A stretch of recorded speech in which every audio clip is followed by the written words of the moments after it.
Hello dear students, स्वागत है आप सभी का एक बार फिर से विद्यार्जन साइंस एकेडमी के यूट्यूब चैनल पर। आज हम बायोटेक्नोलॉजी का थर्ड पार्ट स्टार्ट करने जा रहे हैं, जिसमें हमारा आज इंपॉर्टेंट डिस्कशन होगा। वो होगा tools for making the rDNA. RDNA means recombinant DNA, मतलब हमारे पास कौन कौन से ऐसे टूल्स होने चाहिए जो आरडीएनए बनाने में हेल्पफुल होते हैं, ठीक है ना।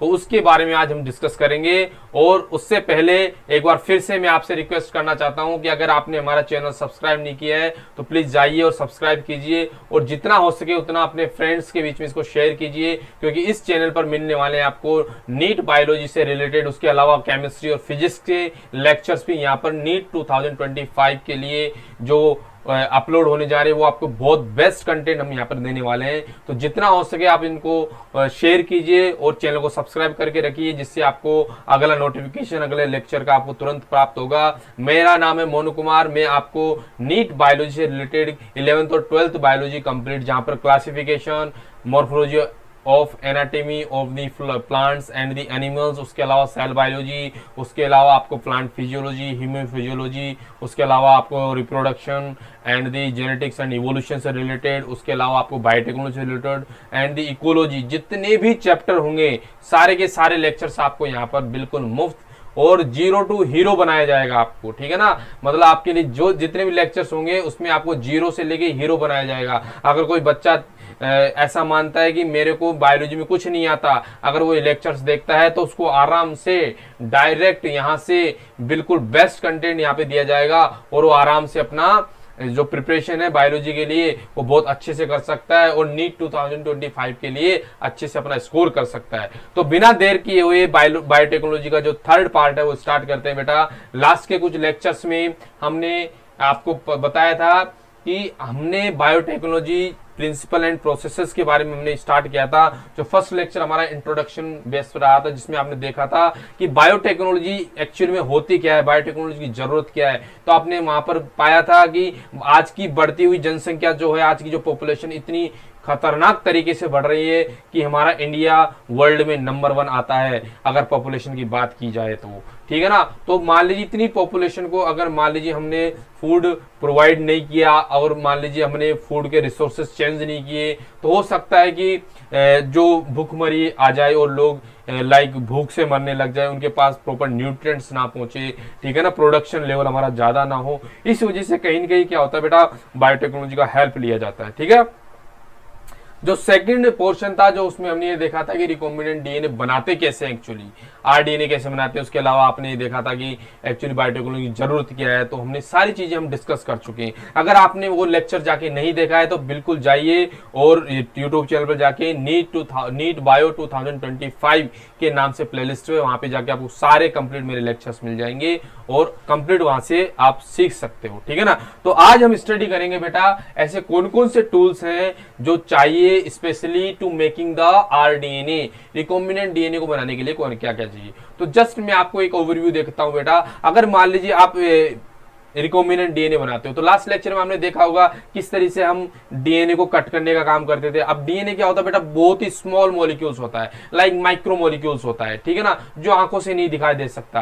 आपको पता सेल आंखों से नहीं दिखाई दे सकती, तो उसके न्यूक्लियस के अंदर प्रेजेंट या फिर साइटोप्लाज्म के अंदर प्रेजेंट वो डीएनए कैसे दिखाई देगा। तो इसीलिए क्या होता है बेटा, ये बिल्कुल माइक्रोस्कोपिक स्ट्रक्चर है। तो इसके लिए आप कोई कैंची यूज नहीं कर सकते या फिर कोई चाकू यूज नहीं कर सकते कि हमें डीएनए का स्पेशल फ्रेगमेंट लेना है तो हम ये, तो बेटा उसकी काटने के लिए कोई एंजाइम चाहिए, तो वो होते हैं बेटा रेस्ट्रिक्शन एंजाइम। तो सबसे पहले आपकी बात करते हैं बेटा, रेस्ट्रिक्शन एंजाइम चाहिए होते हैं। और रेस्ट्रिक्शन एंजाइम के बाद में मान लीजिए आपने जीन ऑफ इंटरेस्ट काट लिया, आपके पास मान लीजिए एक क्रोमोसोमल मान लीजिए वो डीएनए है, उसके अंदर कोई जीन है जिसको आप डेवलप करना चाहते हैं, वो एक पर्टिकुलर कैरेक्टर हो सकता है, आपका स्किन कलर, आप गोरा होना चाहते हो, ठीक है, वो उसको रिप्रेजेंट करता है। दूसरा है बेटा, आप उस मान लीजिए जीन को या फिर मान लीजिए एक ऐसा जीन है जो बहुत अच्छी प्रोटीन डेवलप करता है, तो उस प्रोटीन को अगर आप डेवलप करना चाहते हो तो आपके पास एक तो क्या होना चाहिए, एक तो एक ऐसा ऑर्गेनिज्म होना चाहिए जिसके अंदर उसको डाल सको।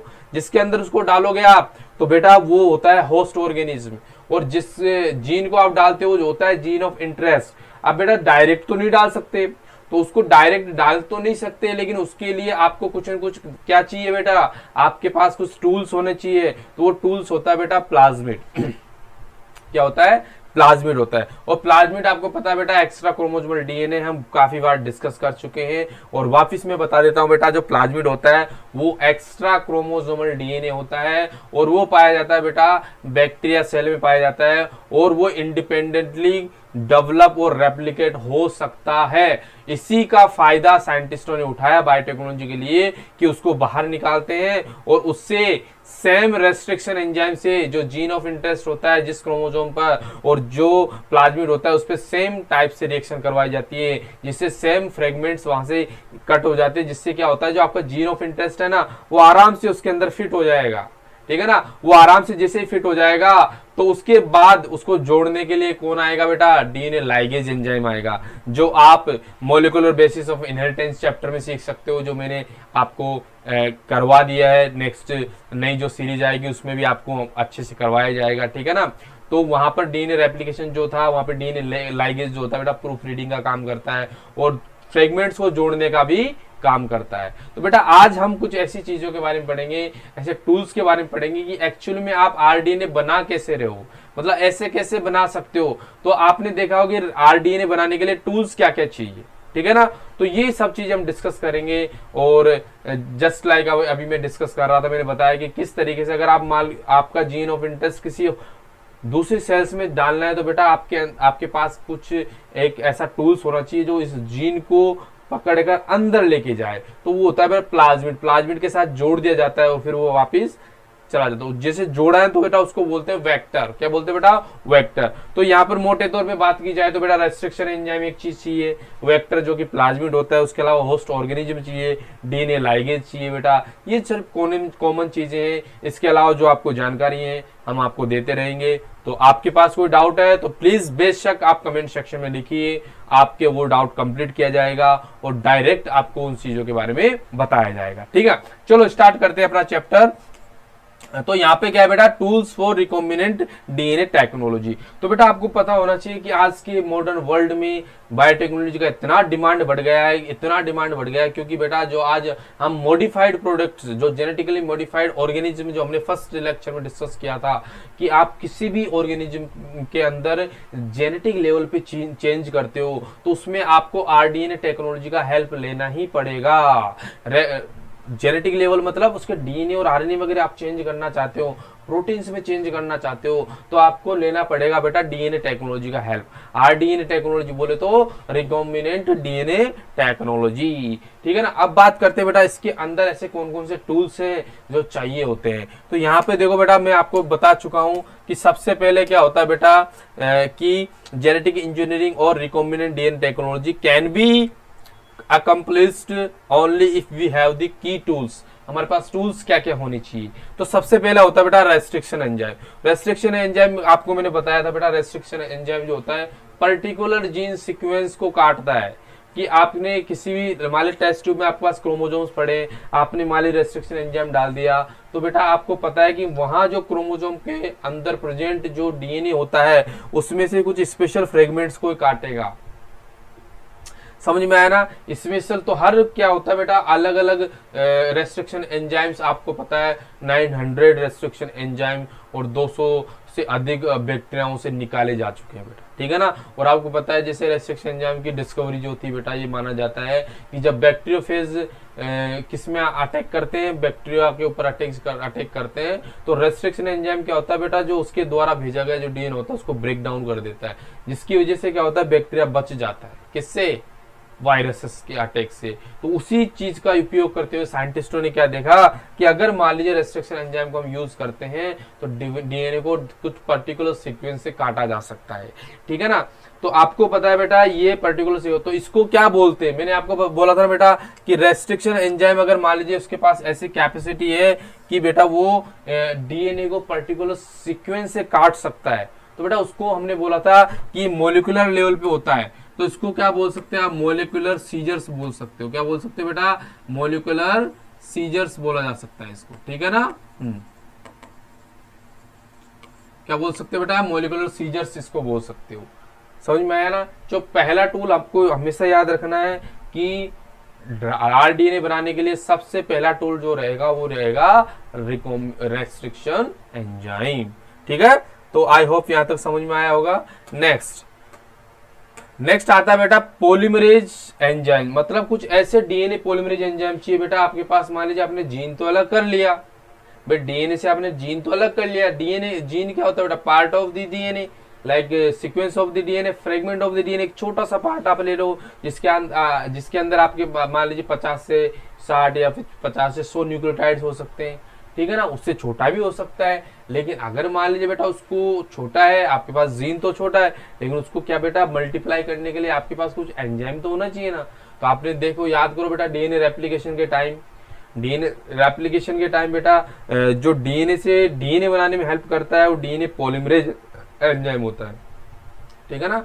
तो पॉलीमरेज एंजाइम जो होता है बेटा स्पेशली एक ऐसा एंजाइम होता है जो आपके जो अवेलेबल जीन होता है, जो अवेलेबल डीएनए होता है उसको बढ़ाने का काम करता है। और बेटा आपको बता दूं कि बायोटेक्नोलॉजी में हम एक इंपॉर्टेंट प्रोसेस को पढ़ने जा रहे हैं जिसका नाम होता है बेटा पॉलीमर चेन रिएक्शन। उसमें भी यही एंजाइम हेल्प करता है, जो नया डीएनए आपके पास जो कम डीएनए अवेलेबल है ना, उस डीएनए को डबल ट्रिपल या फिर 1000 या लाख गुना बढ़ाने में हेल्प कौन करेगा, आपको करेगी पॉलीमर चेन रिएक्शन। क्या करेगी बेटा, पॉलीमर चेन रिएक्शन हेल्प करेगी आपको। समझ में आया ना।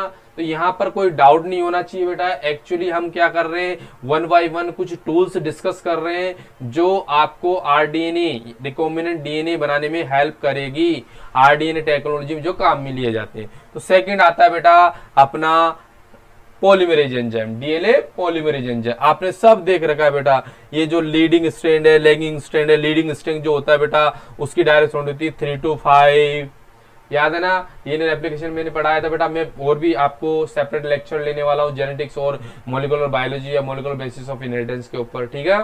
तो उसमें देखा था 3 to 5 वाले जो स्ट्रैंड होता है उसमें क्या होता है बेटा, जो डीएनए पॉलीमरेज होता है वो कंटिन्यूअस डीएनए की रेप्लिकेशन करता है, कंटिन्यूअस डीएनए का फॉर्मेशन करता है, ठीक है ना। और दूसरा जो फ्रेगमेंट्स होता है बेटा उसमें क्या होता है बेटा, लैगिंग स्ट्रैंड होता है 5 to 3। तो ये क्या होता है, डिसकंटिन्यूअस करता है। तो जो छोटे छोटे फ्रेगमेंट्स बनते हैं उनको बोलते हैं ओकाजाकी फ्रेगमेंट्स। क्या बोलते हैं बेटा, ओकाजाकी फ्रेगमेंट। समझ में आया ना। तो इस तरीके से बेटा, इस तरीके से एक जो डीएनए होता है वो रेप्लिकेट होता है, डीएनए से डीएनए बनता है हमेशा जाना, ठीक है ना। क्या बनता है बेटा, डीएनए से डीएनए बनता है, ठीक है। तो उसके लिए क्या चाहिए बेटा, सबसे पहले चाहिए रेस्ट्रिक्शन एंजाइम जो स्पेशल सीक्वेंस को काट सके। दूसरा होता है बेटा पॉलीमरेज एंजाइम। उसके बाद बात करते बेटा, उसके बाद आता है आपके पास लाइगेज एंजाइम। लाइगेज एंजाइम क्या करता है, मैंने जस्ट आपको बताया कि जितनी भी प्रोसेसेस हैं उसमें डीएनए को अगर काटोगे तो बेटा उसको जोड़ना भी तो पड़ेगा ना। तो जोड़ने से वो अपने आप तो नहीं जुड़ जाएगा, उसको जोड़ने के लिए कुछ स्पेशल एंजाइम होता है, तो उनको बोलते हैं बेटा डीएनए लाइगेज एंजाइम चाहिए। लाइगेज मतलब उसको जोड़ने का काम करते हैं। चलो बेटा, इस तरीके से डीएनए फ्रेगमेंट्स को जोड़ने का काम करेगा, ठीक है ना। ओके, तो इस तरीके से T4 डीएनए लाइगेज हम यहाँ पर कुछ एग्जांपल्स भी पढ़ेंगे, लाइक रेस्ट्रिक्शन एंजाइम कितने खोजे जा चुके हैं, कितने अलग अलग एंजाइम से, सबके बारे में 1 by 1 डिटेल में पढ़ेंगे, ठीक है ना बेटा। उसके बाद बात करते हैं बेटा वेक्टर्स। वेक्टर्स आपको बता दिया ना कि वेक्टर्स क्या होता है, वेक्टर्स लाइक ए व्हीकल। क्या होता है बेटा, व्हीकल। जैसे कि आपको मान लीजिए पुणे टू बॉम्बे जाना है, तो आपको पुणे टू बॉम्बे आपको पहुंचने के लिए या तो ट्रेन चाहिए, बस चाहिए या फिर एरोप्लेन चाहिए, ठीक है ना। तो अगर बेटा आप जिसमें बैठ के जा रहे हो, आपको पहुंचाने का जो काम करेगा उसको बोलते हैं बेटा, लाइक वो व्हीकल होता है, वैसे ही व्हीकल बोलते हैं बेटा वेक्टर को। तो प्लाज्मिड क्या करता है बेटा कि आपने मान लीजिए कोई भी डीएनए फ्रेगमेंट लिया है, उस डीएनए फ्रेगमेंट को अपने साथ जोड़कर जिस बैक्टीरिया सेल में आप ट्रांसफर करना चाहते हो तो उस को ले जाने का काम करता है। तो डीएनए फ्रेगमेंट कहां पे जोड़ा हमने, प्लाज्मिड के साथ। तो प्लाज्मिड यहां पर वेक्टर का काम करता है। क्या काम करता है बेटा, वेक्टर का काम करता है। और उसको आपने ट्रांसफर कर दिया किसमें, दूसरी बैक्टीरिया सेल में। बैक्टीरिया सेल में क्यों कर दिया, क्योंकि जो बैक्टीरिया की जो सेल है बेटा वो उसको अपना बांध जाएगी। क्यों, क्योंकि बैक्टीरिया जो होता है उसके लाइक किसी भी जेनेटिक उसमें पार्टिसिपेट नहीं करता, इंडिपेंडेंटली ग्रो करता है। तो साइंटिस्ट क्या इसका यूज करते हैं, आपको जीन ऑफ इंटरेस्ट है, किसी भी जीन को आप बढ़ाना चाहते हो तो उसको और आप प्लाज्मिड के साथ जोड़ दीजिए। और जोड़ने के बाद क्या होगा बेटा, वो आरडीएनए तो बन जाएगा, लेकिन वो लेके जाएगा ना किसके अंदर, बैक्टीरिया के अंदर। तो लेके जाने का काम जो करता है उसको बोलते हैं वेक्टर बोलते हैं, ठीक है ना। और वो जो बैक्टीरिया सेल्स होती है बेटा उसको बोलते हैं, क्या बोलते हैं बेटा, उसको बोलते हैं होस्ट ऑर्गेनिज्म, ठीक है। तो देखिए इस तरीके से होता है।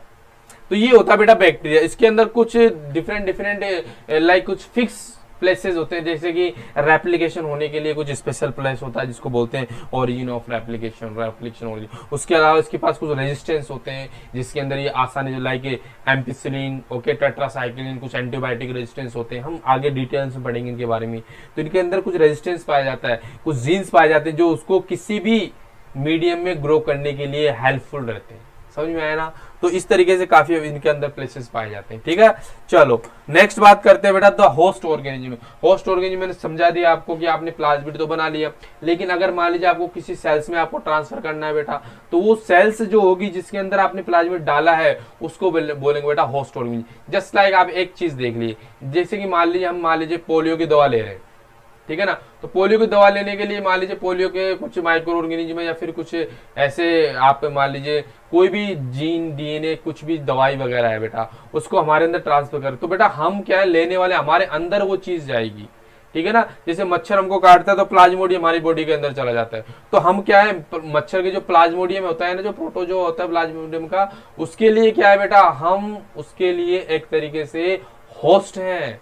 होस्ट ऑर्गेनिज्म मतलब हमारे अंदर वो चीज पलेगी, राइट। तो वैसे ही क्या होता है, जो बैक्टीरिया होता है वो होस्ट ऑर्गेनिज्म होता है। देखिए बेटा इस तरीके से ये प्लाज्मिड से इसके अंदर आ गया, रेप्लिकेट करेंगे तो उसके अंदर चले गए, तो बेटा जो बैक्टीरिया सेल्स है ना ये होस्ट ऑर्गेनिज्म की तरह, आपको समझ में आया ना। तो इस तरीके से बेटा ये काम होता है। तो ये आप एक बार इसको रिवाइज कर लीजिए, देख लीजिए एक बार अच्छे से कि किस तरीके से आपको क्या क्या टूल्स चाहिए जो कि आरडीएनए बनाने में हेल्प करेंगे।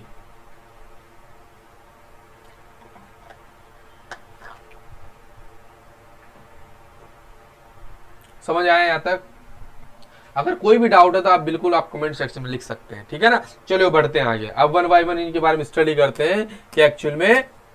अब देखो रेस्ट्रिक्शन एंजाइम, रेस्ट्रिक्शन एंजाइम क्या होता है। इन 1963 the two enzymes responsible for restricting the growth of bacteriophage in Escherichia coli। तो बेटा 1963 में देखा गया कि एक ऐसे एंजाइम्स, एक ने बेटा टू एंजाइम्स ऐसे देखे गए बेटा जो बैक्टीरियोफेज जो होता है, जो बैक्टीरिया के ऊपर अटैक करता है, ठीक है ना, उनके ऊपर ऑब्जर्व किया गया कि बैक्टीरियोफेज अटैक तो कर रहा है, लेकिन बैक्टीरियोफेज अटैक करता है तो उसकी अंदर कुछ बैक्टीरिया के अंदर कुछ ऐसे एंजाइम होते हैं जो उसकी ग्रोथ को रोकते हैं।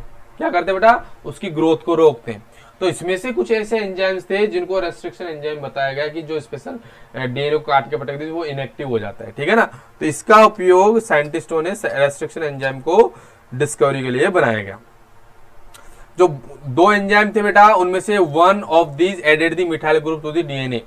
अब डीएनए जो होता है उसके मिथाइल ग्रुप तो डीएनए को मिथाइलेज मतलब मैथिल ग्रुप को ऐड करता है, ठीक है ना, जिससे क्या होता है बेटा जो रेस्ट्रिक्शन एंडोन्यूक्लियस होता है does not cut the methylated sites. जहां पर मिथाइल ग्रुप गया उस वहां पे क्या करता है बेटा, बैक्टीरियोफेज का जो डीएनए था उसके मिथाइल ग्रुप जोड़ दिया, तो उससे क्या होता है रेस्ट्रिक्शन उसको कट नहीं करता है, ठीक है ना।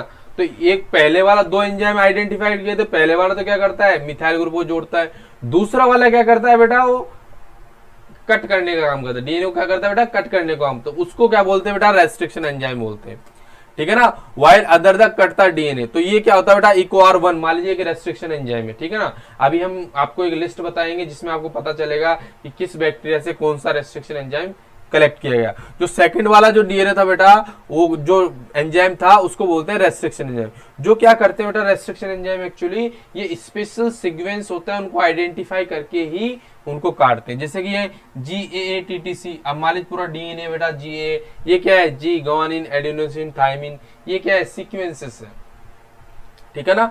इन सीक्वेंस की को पहचान के आइडेंटिफाई करके G और A के बीच में ये आराम से कट लगा देते, जिससे क्या होता है बेटा दो स्टिकी एंड्स बन चिपचिपे एंड्स बन जाते थे, और दूसरे होते हैं ब्लंट एंड्स। तो उसके बारे में पढ़ेंगे बेटा कौन सा एंजाइम होता है जो ब्लंट एंड बनाता है, ठीक है ना। द लेटर एंजाइम और कॉल्ड द रेस्ट्रिक्शन एंजाइम। जो फर्स्ट वाला था वो मिथाइल ग्रुप ऐड करता है, सेकंड वाला जो था बेटा वो क्या करता है कट करने का, तो सेकंड वाले को बोलते हैं रेस्ट्रिक्शन एंडोन्यूक्लियस। एक तो होता है बेटा एक्सोन्यूक्लियस, एक होता है एंडोन्यूक्लियस। एक्सोन्यूक्लियस जो होता है वो डीएनए के किनारों से कट करता है बाहर की तरफ से, और एंडोन्यूक्लियस जो होता है वो तो डीएनए को बीच से कट करता है, तो एंडोन्यूक्लियस, ये ध्यान रखना बेटा। एंडो मतलब डीएनए के अंदर वाले पार्ट से, ठीक है ना, और एंड वाले पार्ट से जो करेगा उसको बोलेंगे एक्सोन्यूक्लियस, ठीक है ना। देखो बेटा, the first restriction endonuclease reported was Hind second जो था बेटा फर्स्ट रेस्ट्रिक्शन एंजाइम था। तो ये आपके लिए बहुत इंपॉर्टेंट है, यहाँ से एमसीक्यूज भी आ सकते हैं और आते हैं, नीट में काफी बार पूछे जा चुके हैं, तो आपको ये डायरेक्ट यहाँ से क्वेश्चन पूछे जा सकते हैं बेटा, तो इसको आपको याद रखना है, ठीक है ना। तो आपको क्या याद रखना है, आपको याद रखना है बेटा the first endonuclease enzyme, first restriction endonuclease enzyme which was identified और रिकॉर्डेड। तो बेटा सबसे पहले था हिंड सेकंड, ठीक है ना, whose functioning depends on a specific DNA molecule sequence. तो आपको पता है बेटा कोई भी रेस्ट्रिक्शन एंजाइम जो होता है एक्चुअली वो किसी पर्टिकुलर डीएनए सीक्वेंस के ऊपर ही डिपेंड रहता है, ठीक है ना। वो क्या करेगा, किसी पर्टिकुलर डीएनए सीक्वेंस को ही काटेगा। तो आपको मैं अभी एक लिस्ट बताऊंगा जिसके अंदर आप देखोगे कि किस तरीके से कितने रेस्ट्रिक्शन एंजाइम्स हैं जो हमको स्टडी करना है, जिनके बारे में हमको याद रखना है, और डेफिनेटली हमको ये याद रखना है कि किस तरीके से सारे के सारे जो एंजाइम्स हैं वो अलग अलग सीक्वेंस को किस तरीके से पहचानते हैं। और हम ये भी पढ़ेंगे कि कौन कौन से रेस्ट्रिक्शन एंजाइम्स हैं जो डिफरेंट टाइप्स के बैक्टीरिया से निकाले गए हैं, ठीक है ना। तो बिल्कुल आप यहाँ पे ध्यान देते रहिए। अब नेक्स्ट पढ़ते हैं बेटा, यहाँ पर जो क्या था, Hind second always cut the DNA molecules at the particular point by recognising a specific sequence of 6 base pairs. तो बेटा इसकी क्या खासियत होती है, मैंने क्या बताया, जितने भी रेस्ट्रिक्शन एंजाइम्स हैं बेटा सारे के सारे क्या करते हैं, एक पर्टिकुलर जीन सीक्वेंस को आइडेंटिफाई करते हैं। मतलब कंप्लीट डीएनए बेटा आपको पता है हमारे डीएनए के अंदर कितने नाइट्रोजन बेस पेयर्स हैं, 6.6 into 10 to the power 9 base pairs हैं। कितने बेटा, 6.6 into 10 to the power 9 base pairs. अब इतना मतलब हमारे पास 2.2 मीटर लंबा डीएनए बेटा, तो उसमें कितने सीक्वेंस होंगे। तो कुछ सीक्वेंस होते हैं वो तो बार बार रिपीट भी करते हैं, ठीक है ना। जैसे आपने डीएनए फिंगरप्रिंटिंग पढ़ा हो तो उसमें आता है VNTR, variable number of tandem repeats आता है। क्या आता है बेटा, variable number of tandem repeats. वो क्या है, कुछ सीक्वेंस जो बार बार रिपीट। तो यहाँ पर क्या होता है बेटा, कुछ रेस्ट्रिक्शन एंजाइम ऐसे ही होते हैं जो पर्टिकुलर सीक्वेंस को आइडेंटिफाई करते हैं, ठीक है ना। तो यहाँ पर यही बताया गया, हिंड सेकंड क्या होता है, पर्टिकुलर 6 नाइट्रोजन बेस पेयर्स का एक सीक्वेंस होता है, उसके ऊपर ही काम करता है। और ये बेटा ब्लंट एंड्स बनाता है। क्या बनाता है बेटा, ब्लंट मतलब खुरदुरे टाइप के जो चिपक नहीं सकते, ठीक है ना।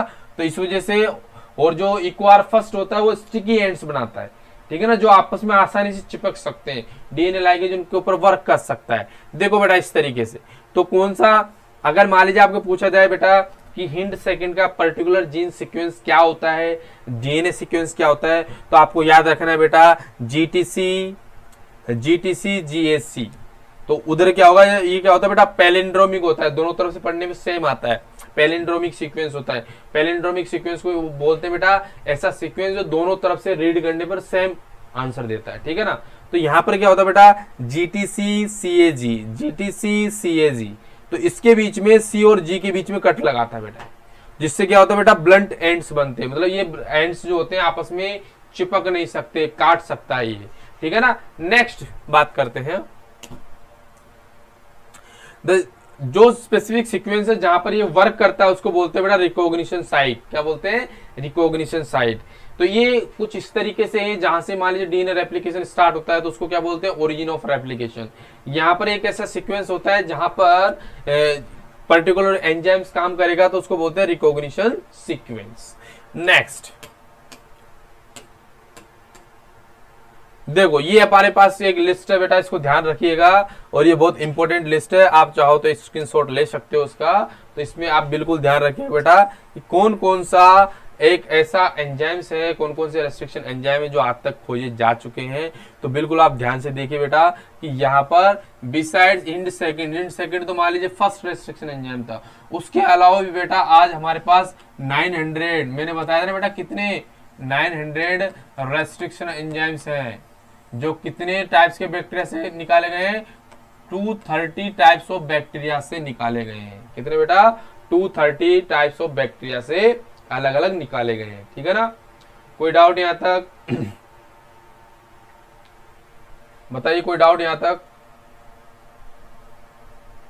अगर कोई डाउट है तो बताइए, ठीक है ना। हाँ, तो इस तरीके से बेटा ये पूरे सारे के सारे जो एंजाइम्स हैं उस तरीके से आप देख सकते हो, ठीक है ना। तो यहाँ पे बैम H1 है, इक्वार फर्स्ट है, हिंड थर्ड है, ये सब इनके अलग अलग बैक्टीरियाज दे रखे हैं, अलग अलग सीक्वेंस दे रखे हैं। तो सब बैक्टीरियाज के क्या होते हैं बेटा, अलग अलग सीक्वेंस होते हैं, ठीक है ना। हाँ,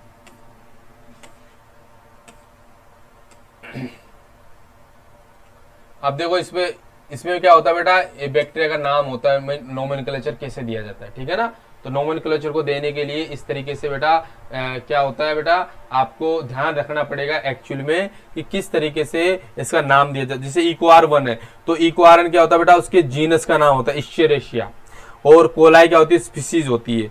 आर क्या होता है, RY13, ये इसका स्ट्रेन होता है, टाइप ऑफ स्ट्रेन होता है, ठीक है ना, स्ट्रेन। उसके अलावा आई जो होता है बेटा वो फर्स्ट आइडेंटिफाई ऑर्डर, मतलब किस ऑर्डर पे आपने अलग किया हुआ है, ठीक है ना। तो ये इसका नोमेनक्लेचर इस तरीके से होता है, ठीक है। उसके बाद बेटा लाइक दो टाइप के होते हैं, एक तो एंडोन्यूक्लियोज, एक्सोन्यूक्लियोज मैंने बताया था। एक्सोन्यूक्लियोज जो होते हैं बाहर से कट लगाते हैं, और एंडोन्यूक्लियोज जो होते हैं जो स्पेसिफिक पोजीशंस पे कट लगाते हैं, ठीक है ना। उसके बाद लाइक इस तरीके से ये एक्टिविटी करते हैं, ठीक है। हाँ, तो आज का लेक्चर जो था बेटा बिल्कुल आपको टूल्स के बारे में बिल्कुल एक लिस्ट आउट कर दिए हैं हमने, ठीक है ना, और सारी आपको रेस्ट्रिक्शन एंजाइम से बता दिए हैं। और अभी नेक्स्ट लेक्चर में हम कुछ क्लोनिंग वेक्टर्स के बारे में पढ़ेंगे, कौन कौन से क्लोनिंग वेक्टर्स होते हैं, ठीक है ना। इन सारी चीज़ों की जानकारी हम वन देते रहेंगे, तो आपको हम अच्छे से सारी चीज़ें 1 by 1 सिखाएंगे। बिल्कुल चैनल से बने रहिए और हमसे जुड़े रहिए, डेफिनेटली आपको सारे लेक्चर्स अवेलेबल होंगे, ठीक है ना। और thank you so much for watching the videos, मिलते हैं नेक्स्ट वीडियो में, थैंक यू।